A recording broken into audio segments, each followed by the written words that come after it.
Olá, sétimo ano, tudo bem com vocês? Nós vamos começar aqui mais uma etapa do terceiro trimestre. Nós fizemos aí a unidade 5, né? Agora vamos começar a unidade 6, que é sobre o ar. Nós vamos ver tudo sobre o ar. E aí, ao final dessa etapa, vamos fazer mais uma avaliação, tá? Provavelmente essa semana com o ar, semana que vem ainda o ar, e na terceira, terminando, aí eu já aplico uma avaliação também, que vai ser a segunda, né, do trimestre. Para quem não fez a primeira avaliação ainda, vai lá, tem que assistir lá os vídeos da unidade 5, né? Estudar direitinho para poder fazer a prova. Eu vou começar então agora a unidade 6. Vamos lá. Começando a unidade 6 nas páginas 178 e 179.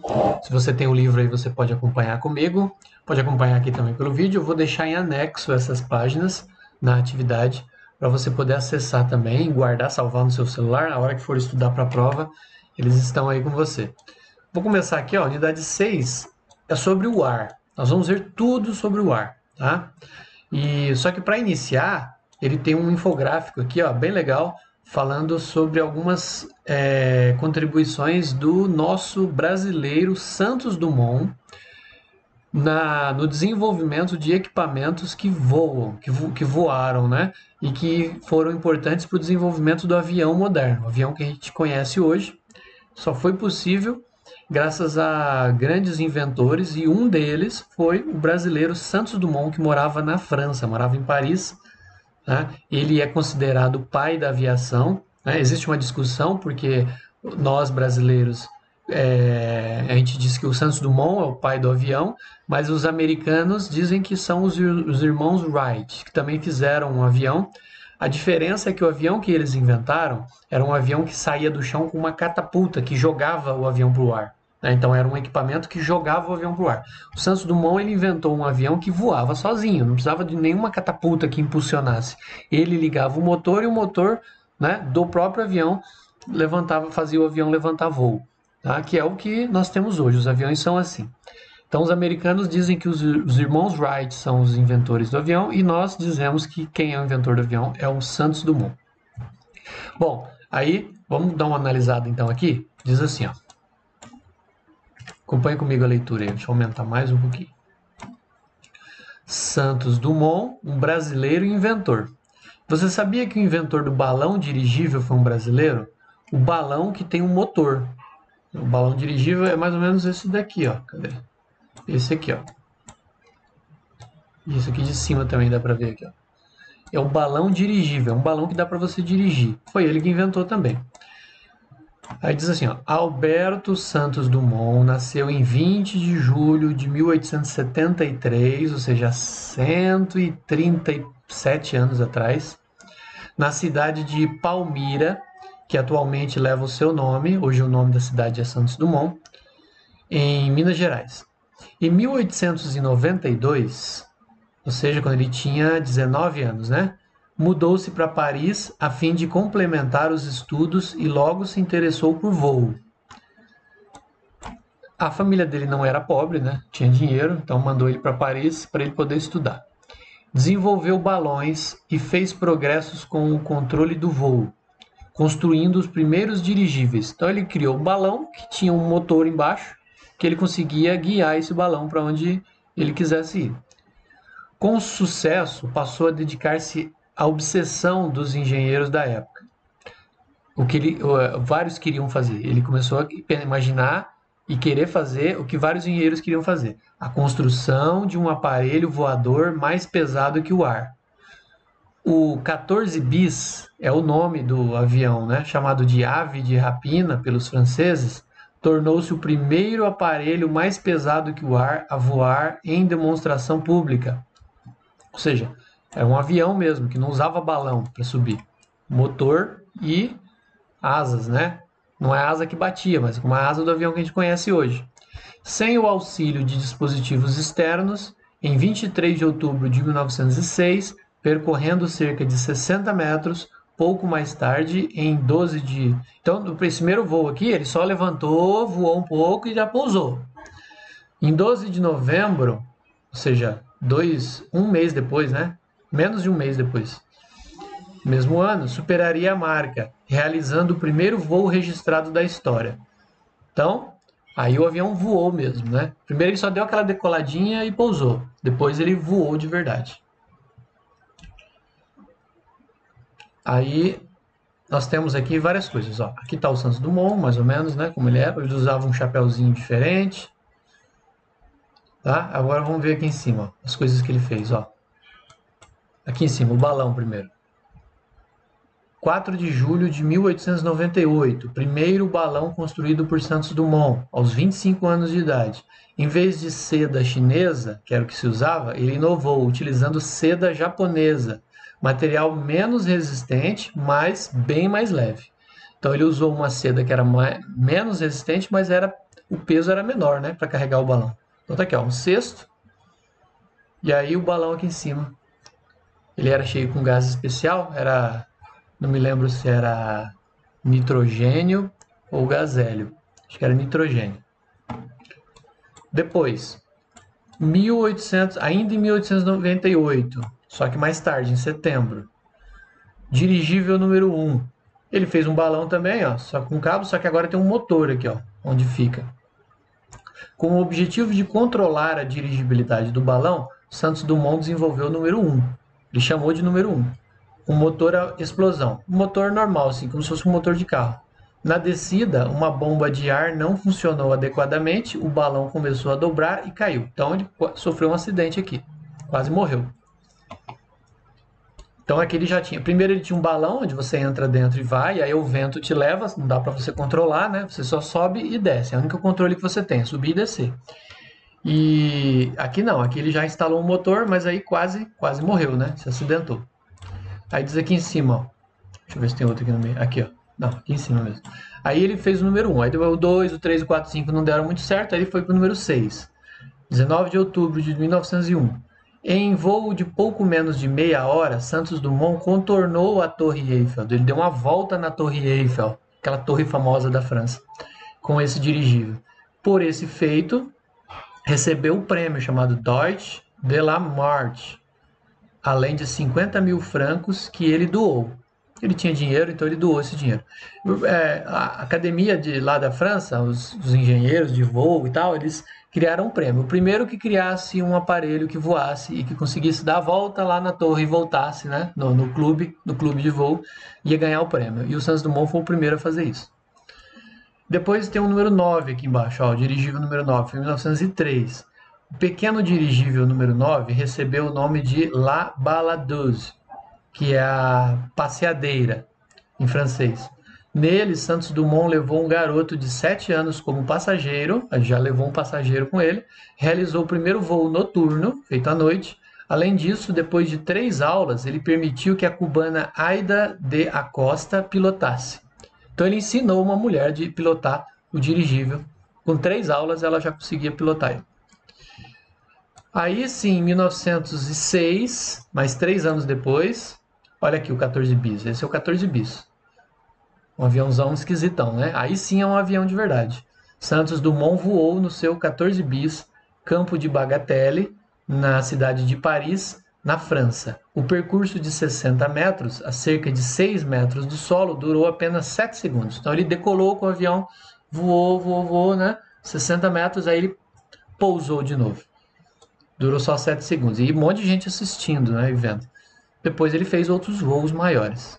E aí sim, aqui ó, em 1909, um aviãozinho já menor, um pouco menor, chamado de Demoiselle, 1909, Demoiselle, que é libélula, ou senhorita em francês, foi o primeiro ultraleve da história. Ultraleve é um aviãozinho, né? Existem ultraleves até hoje, o pessoal voa aí com motor, né? Parece uma asa delta, mas com motor. Com o aparelho, Santos Dumont visitava os seus amigos, pousando no jardim das suas residências. Então ele ia de avião, né? Ia visitar alguém lá mais longe, o cara pousava no jardim da casa dos caras, que devia ser um jardim grande, né? Um gramado, para poder visitar o pessoal. Depois decolava. Beleza? Então Santos Dumont era um inventor. Ele não inventou só máquinas de voo, inventou outras coisas, tá? Ele era um inventor de várias coisas, mas ele ficou famoso mesmo pelo equipamento de voo, balão depois o dirigível e depois os aviões. Ok? Beleza, então, isso aqui, o que tem a ver, né? Tem a ver com o ar, né? Balão, avião, tem a ver com o ar. Isso é essa introdução. Então, vamos começar agora o tema 1 sobre o ar. Então, tá aqui, tema 1, nós estamos aqui na página 180, tá? E aí, nós temos aqui, tema 1, os gases da atmosfera. A atmosfera, vocês sabem, é a camada de ar que envolve o planeta, né? E então nós vamos ver os gases que compõem a atmosfera. A composição do ar. O que tem no ar? O que é que tem no ar? Que gases existem no ar? Logo que o planeta Terra surgiu, não havia atmosfera. Essa camada gasosa se formou aos poucos e no começo era constituída por gases diferentes dos atuais. Então, os gases que tinha no início não são os mesmos que nós temos hoje. Fenômenos como a fotossíntese das plantas, né, e das algas, a emissão de gases pelos vulcões estão entre aqueles que provocaram as mudanças na composição da atmosfera. A atmosfera está relacionada à existência de vida em nosso planeta. O gás oxigênio é indispensável para a maioria dos seres vivos. Se não existisse oxigênio, nós, animais, né, seres humanos e os outros animais, não conseguiríamos respirar. A gente respira oxigênio. A presença de outros gases, como o gás carbônico, ajuda a manter a temperatura do planeta constante, a temperatura média em torno de 15 graus da superfície da Terra. Se não tivesse o gás carbônico na atmosfera, a temperatura do planeta ia ser de 10 graus negativos, 20 graus negativos, e aí não ia ter vida. O gás carbônico ele aquece o planeta, ele cria um efeito estufa, que leva a temperatura para 15 graus, que é uma temperatura boa, né? Em média, 15 graus é em média, tá? Claro que tem temperatura mais alta e mais baixa, mas é 15 de média. Isso é uma temperatura boa para que os seres vivos possam se desenvolver. Os principais constituintes do ar atmosférico são o gás nitrogênio, é o que tem mais, o gás oxigênio, em segundo lugar, o gás carbônico e o vapor de água, em outras quantidades. O mais abundante, ou seja, os mais abundantes, os que têm mais, são o gás nitrogênio e o gás oxigênio, que correspondem respectivamente 78% de nitrogênio, 21% de oxigênio. Se você somar esses dois, já dá 99%. 99% do ar da atmosfera é gás carbônico ou oxigênio, é um dos dois, tá? Aí diz assim, portanto, eles representam 99% do total de gases na atmosfera. Quando você puxa o ar para o seu pulmão, a maior parte que entra é nitrogênio. Em segundo lugar, oxigênio. Qual que o seu corpo vai usar? O oxigênio, claro. Os gases do ar não são distribuídos igualmente por toda a extensão da atmosfera, porque a composição do ar varia com a altitude. Conforme você sobe de altitude, vai diminuindo a quantidade de gases, né? Vai diminuindo e até as pessoas têm dificuldade de respirar quando sobem em grandes altitudes. Lá no Monte Everest, né, muitas pessoas sobem o Everest com um cilindro de oxigênio para poder respirar. Alguns, como o gás oxigênio, predominam nas camadas inferiores, aqui para baixo, e tornam-se raros nas camadas superiores. Então, tem bastante oxigênio aqui embaixo, mas lá em cima já tem menos, não tem tanto. O vapor de água também está presente no ar, em quantidades variáveis, de acordo com o local ou clima. Então, tem dia que o ar está seco, aquele dia que o nariz fica dolorido, até sangra, né? Que a gente tem que colocar, lembra aquela história, tem que colocar uma toalha molhada no quarto, ou uma bacia com água, ou tem gente que tem aquele vaporizador que fica saindo aquela fumacinha de água. Quando o dia está seco, o que é o dia seco? Tá com pouco vapor de água. Agora, nos dias que chovem, nos dias nublados, que tem chuva, o ar fica bem úmido, então ele tem mais vapor de água. Então isso depende do lugar. Depende do lugar onde você está no planeta, você pode ter mais umidade ou menos umidade. Geralmente nos desertos nós temos pouca umidade. Lá no Saara tem pouca umidade no ar, o ar é seco. Aí você vai na floresta amazônica, lá o ar é úmido, muito úmido, tem muita água no ar. Então depende do lugar. Bom, aí tá aqui, ó, proporção dos gases na atmosfera. Se eu pegasse todo o gás da atmosfera e enchesse 100 garrafas com todo o ar da atmosfera, eu ia ter 78 garrafas de nitrogênio, seriam as garrafas verdes. Aqui, ó, nitrogênio verde. 78, olha só, a maioria. Eu teria 21 garrafas azuis com oxigênio e uma garrafa estaria todo o resto, todos os outros gases. Argônio, xenônio, gás carbônico, monóxido de carbono, estaria em uma garrafa só. Ok? Então a maioria é aqui, ó, nitrogênio, é o que está de verde, nitrogênio, e esse azul aqui é oxigênio, que é o que a gente respira. Tudo bem? E esse vermelhinho aqui é todos os outros gases misturados. Vamos para a próxima página. Página 181. Nós temos aqui as características de alguns componentes do ar. Vamos ver alguns desses gases aí. O gás nitrogênio, que, como a gente falou, tem 78% do ar, né? A maior parte do ar é gás nitrogênio. É o gás mais abundante na atmosfera. Por ser muito estável, o gás nitrogênio não se combina facilmente com outros compostos.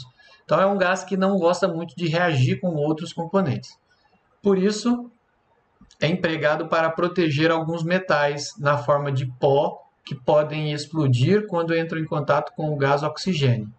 Então é perigoso, é inflamável, né?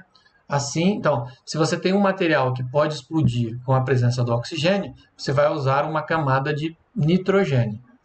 Assim, nos locais em que esses metais em pó são armazenados, o ar dentro de depósitos ou recipientes é substituído por gás nitrogênio, certo? Para você não ter esse problema de explosão. Por exemplo, você vai ter uma pólvora guardada. Então, onde ele vai ficar guardado, você retira o gás normal e coloca nitrogênio no lugar, que aí o nitrogênio não vai causar explosão, não vai deixar a explosão acontecer.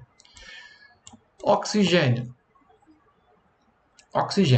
A maioria dos seres vivos precisa do gás oxigênio para a manutenção da vida. Claro, nós precisamos do oxigênio, né? A gente respira oxigênio. Apenas algumas espécies de micro-organismos sobrevivem na ausência desse gás. É o caso da bactéria causadora do tétano, o Clostridium tetani.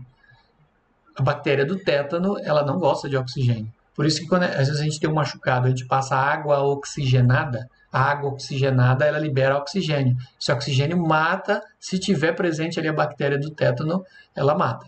Tá bom? Então a bactéria do tétano ela não gosta nada de oxigênio. A gente chama isso de bactérias anaeróbicas ou anaeróbias. São micro-organismos que morrem na presença de muito oxigênio.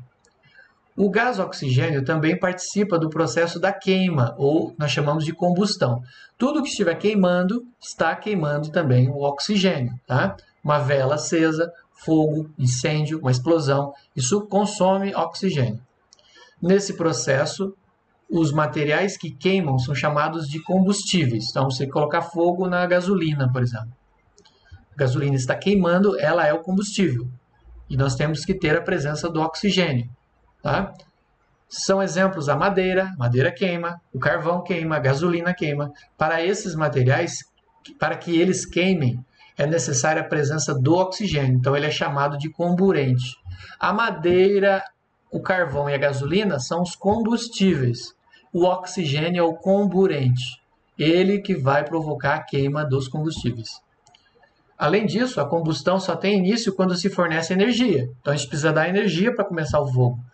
Por exemplo, uma faísca elétrica, ou uma pequena chama, né, um pequeno fogo, ou então uma faísca fósforo, né, pode começar também, ou muito calor, também pode começar um fogo.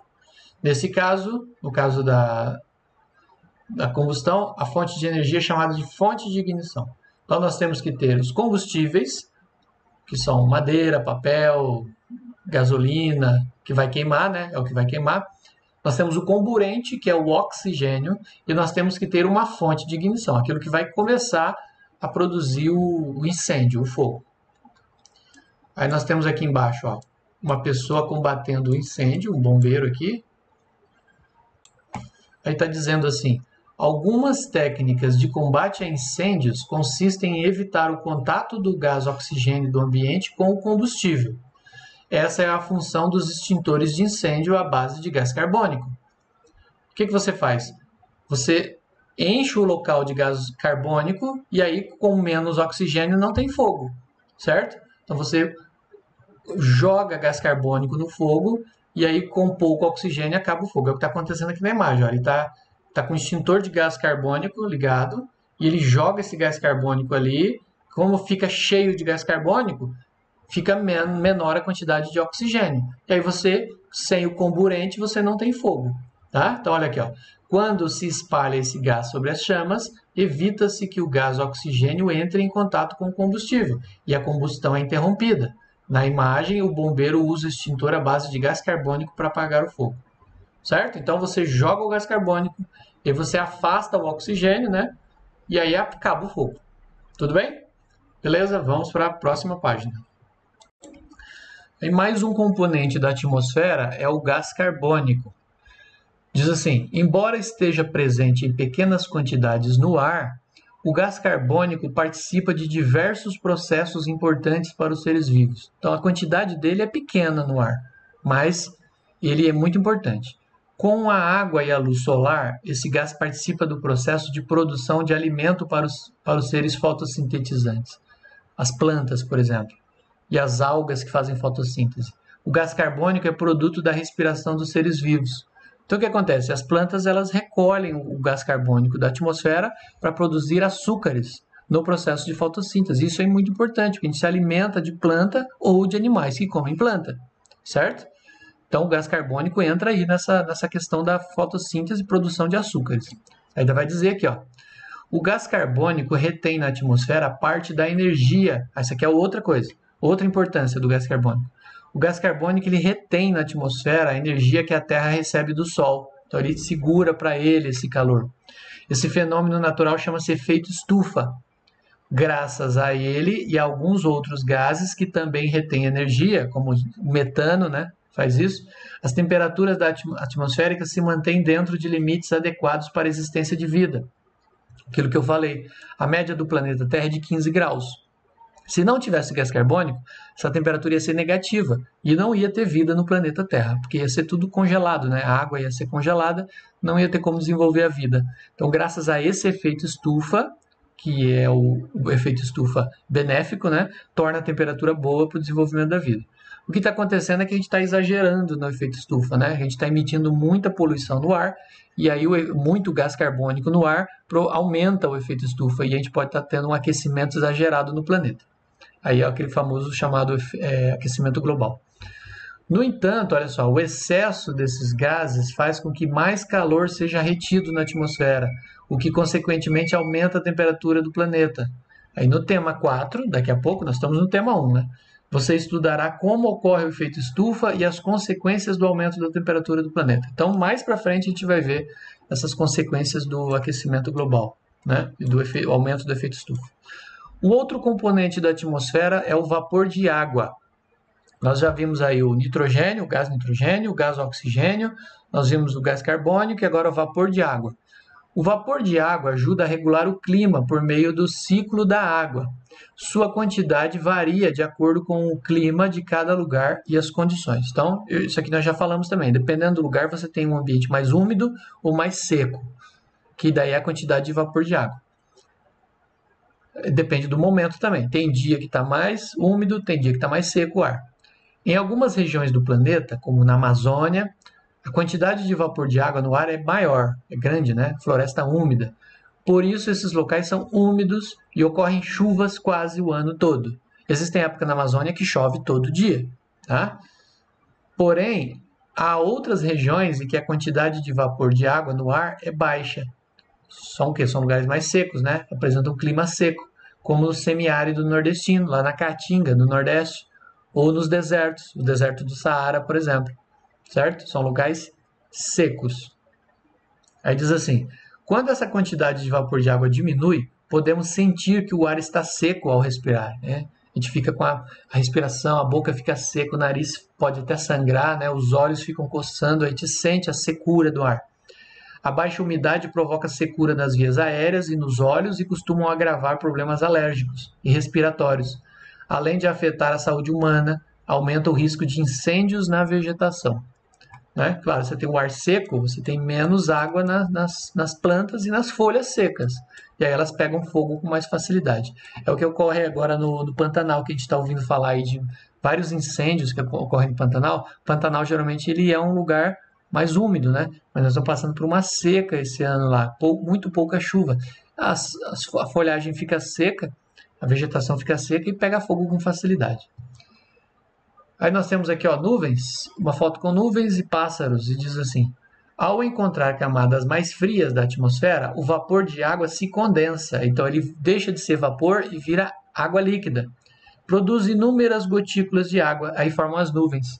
Então a nuvem no céu não é vapor de água, é gotículas de água, é água líquida mesmo, tá?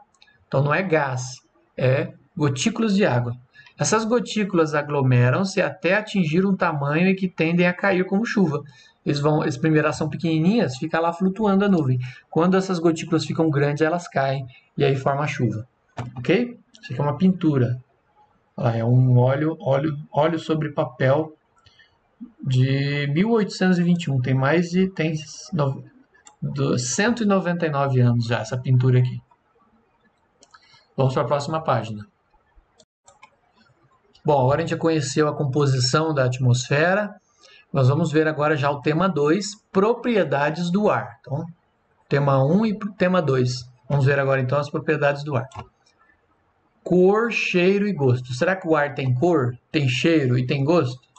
É possível perceber essas três propriedades do ar. Ele não tem cor, ou seja, ele é incolor. Ele não tem cheiro, ou seja, ele é inodoro ou inodoro, não tem cheiro, ou não deveria ter, né? E não tem gosto, é insípido. O ar não tem gosto. O ar só deixa de ter essas três características quando está misturado com outros componentes, como material particulado, partículas que estão flutuando no ar, presentes nas fumaças de escapamento dos automóveis, por exemplo, ou nas chaminés das fábricas. E aí você vai ver um ar poluído, você vai enxergar o ar, vai ver que ele está incolor, aliás, ele não está incolor, ele tem uma cor, pode ser uma fumaça escura, né?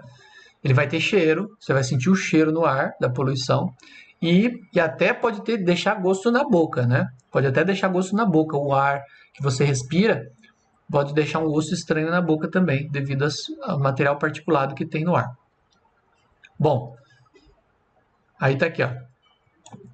O ar tem massa e ocupa espaço. Isso é uma propriedade. Ele tem massa, ele tem matéria, ele tem partículas, então ele tem massa. Tudo que tem partícula tem massa. E também ocupa um lugar no espaço, óbvio. O ar ele ocupa um lugar dele. Ao comparar a massa de um balão vazio com a massa desse mesmo balão inflado, ou seja, cheio, tem uma foto aqui embaixo, ó, o balão murcho e o balão cheio. Nota-se uma pequena diferença nos números mostrados pela balança, que demonstra que o ar possui massa, ou seja, ele pesa, o ar tem peso. Olha aqui, ó, o balão murcho está mostrando 3,2 gramas, o balão murcho. O balão cheio está mostrando 4 gramas.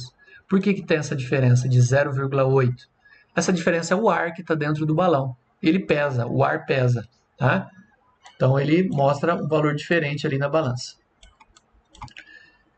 O termo vazio está entre aspas, né, aqui em cima, o balão vazio, para deixar claro que é apenas uma forma de dizer, já que o balão não está completamente vazio, né?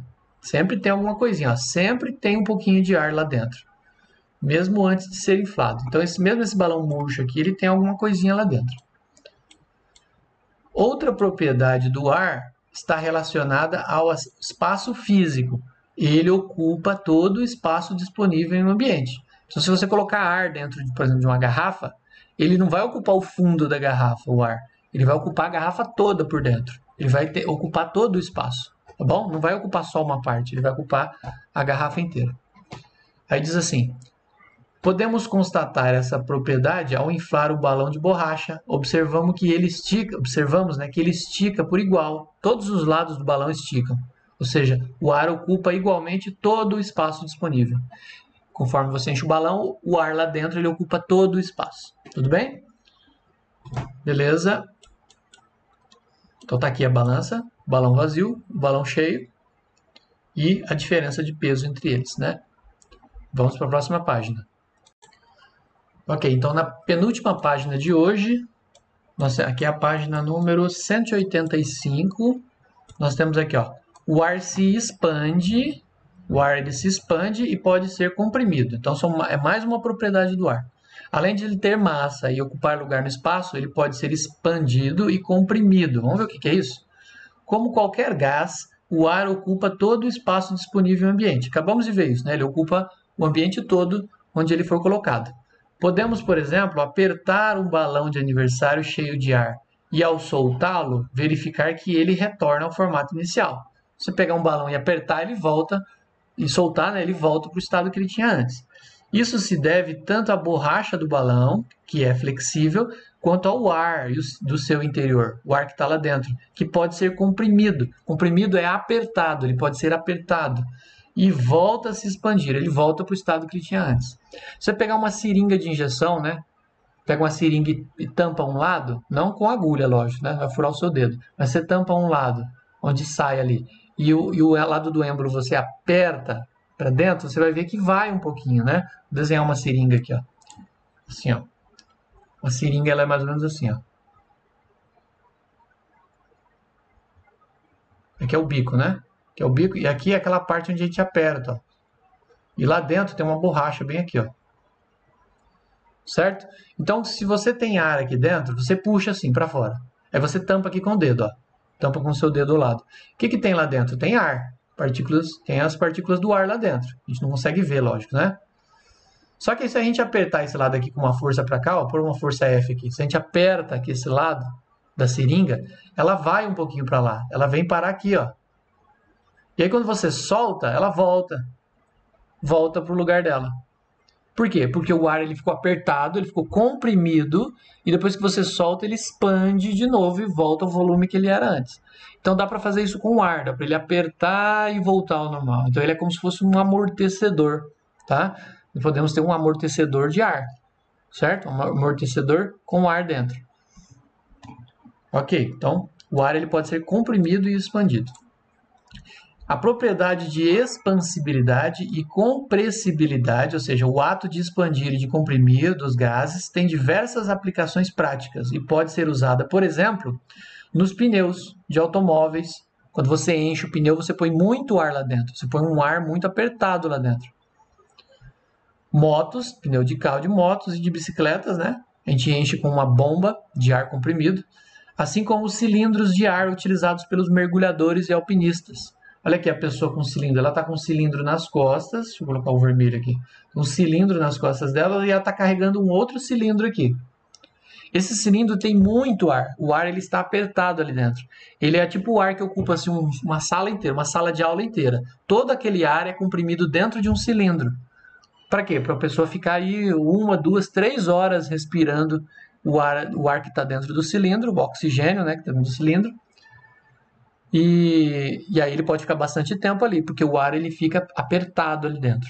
Tá? A própria bomba de encher bicicleta, a bomba lá da bicicletaria, que é um motor, que lá é um compressor de ar. Lá dentro daquele cilindro do compressor tem bastante ar lá dentro. Está apertado lá dentro.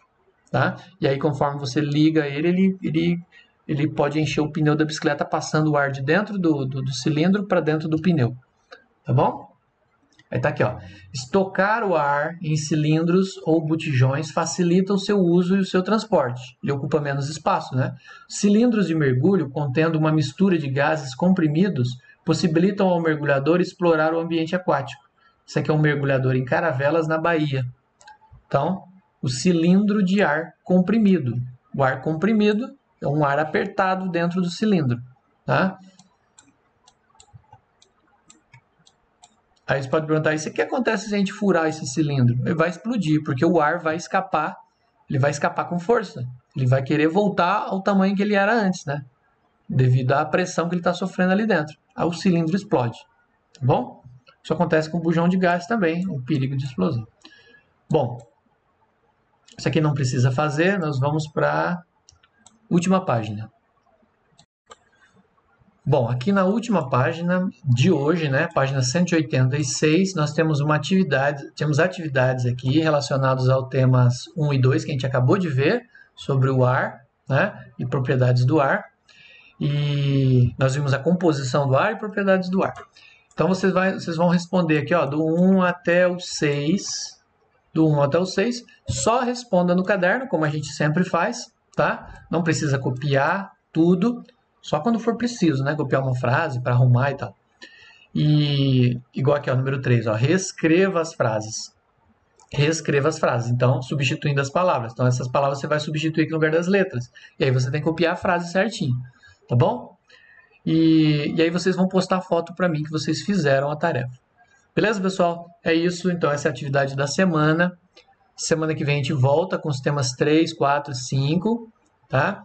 E a gente vai dando continuidade aí. Quando eu terminar essa unidade, eu vou aplicar uma segunda avaliação. Quem não fez ainda a primeira avaliação, tá, pessoal? Às vezes nem tá sabendo, né? Eu já coloquei uma avaliação sobre o tema, sobre a unidade anterior, tá? A unidade que nós estudamos nas últimas aulas, né, no mês de setembro, já tem uma prova lá. Tem uma provinha lá para você fazer, vale 30 pontos. E assim que eu terminar essa unidade aqui também sobre o ar, eu vou aplicar uma segunda prova para vocês. Beleza? Então é isso. Nos vemos na semana que vem. Façam a tarefa. Nos vemos em breve. Um abração. Valeu. Tchau, tchau.